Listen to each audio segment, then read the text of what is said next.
Let me get close up on there. 39,740.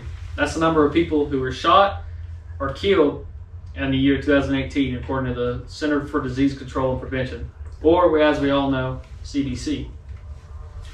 Today I want to talk to you all about firearm safety. But to do that, first we need to understand what a firearm injury really is.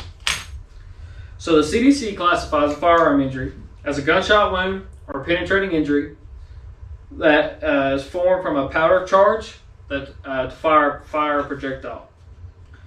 So the CDC categorizes firearm injury into 5 categories. Number 1 is intentional. These are your suicides, your self-harms. Number 2, unintentional. This is what I want to talk to you today about. Number 3, interpersonal. These are your homicides. If you don't know what homicide is, these are your murders. Number 4, your legal interventions. Are your police shootings or any other law enforcement agencies. Number 5, undetermined. This just means that they don't have enough evidence to put them in one of the 4 categories, so they are on their own. So, you're probably wondering why I want to talk about unintentional out of all those categories. Well, it's because unintentional, I feel like we can just knock that out completely. We can avoid it if we follow just basic safety standards. So, these accidents are caused normally by 3 things: inexperience with a firearm, not following the 3 main safety rules of firearm safety, and improper storage of a firearm.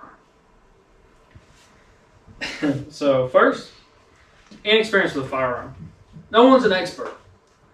So, if you're not confident with a firearm, say you want to get into the sport or you want to own a gun, you go to the store, you ask the guy for a firearm, let him know, hey, I've never handled a firearm. I don't know what I'm doing. And he will be more than happy to show you how to properly handle a firearm. Another good idea is, the main thing, it's kind of redundant, but when they hand you a firearm, they're going to check, make sure it's unloaded, and hand you the firearm. And when you get it, check, make sure it's unloaded, and then you can always point it away, but we'll get into that. So, speaking of safety, now we're going to get into the 3 rules of firearm safety. I have a prop here. It is a gun, it is a weapon. It's clear, there's no live ammunition. I've took the firing pin out, so this gun is inoperable. So we can't have any accidents. So, today, number 1, we never want to point the weapon at anything that we don't want to destroy. Okay, so notice I got it pointed at the ground. There's no one on the floor. I can do that. I can put it at the ceiling. Alright, if I point it over here, there's backstop over there. It's train tracks, but if I point it to the left of me, there's just a wall and some buildings. I don't know who's in there. Number 2, know your target and what's beyond your target. Always know if you're deer hunting, you see a deer you're about to fire, know what's beyond that deer. Is your buddy down there in a tree stand or in a blind, or is there a road? Is there a house? And number 3, always keep your finger off the trigger until you're ready to fire. Right? And last but not least, number 3, never put your finger on the trigger until you're ready to fire. This is a really easy concept to learn. I learned this saying a long time ago. It's funny, but it helps you remember. So, never put your booger hook on the bang switch. A favorite line. Always help me remember. So, we've done all that. We followed all of our rules. We've bought a firearm. We know our firearm safety. We know how to handle our weapon. We know how to take it apart, clean it, all that good stuff. But we still have an accidental discharge for a firearm. Why? How? Just because it's an accidental with your firearm doesn't mean you're the one who did it. Which brings me to improper storage. If you lay your gun around on the counter, really popular one is your nightstand, and you got kids. Kids are super curious by nature. They're going to pick it up. They're going to look at it. And you could say, well, I teach my kid firearm safety. They know never to touch my weapons.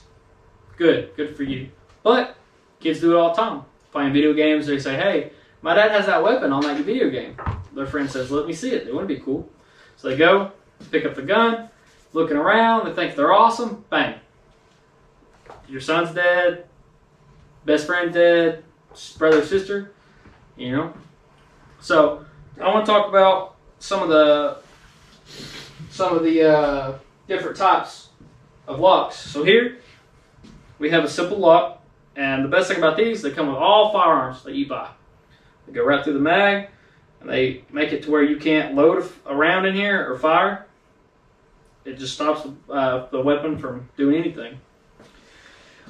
Now, the most common, we have safes, whether it's biometric, combination, padlock. Those are all real good ideas. If you can't afford those, I understand. Like I said, that's the cheapest option. They also have wall safes. They have furniture now with earth magnets that fit in. And they're awesome. So, you know, safes is another big thing of owning a firearm. You got to have a place to put it, safe and secure.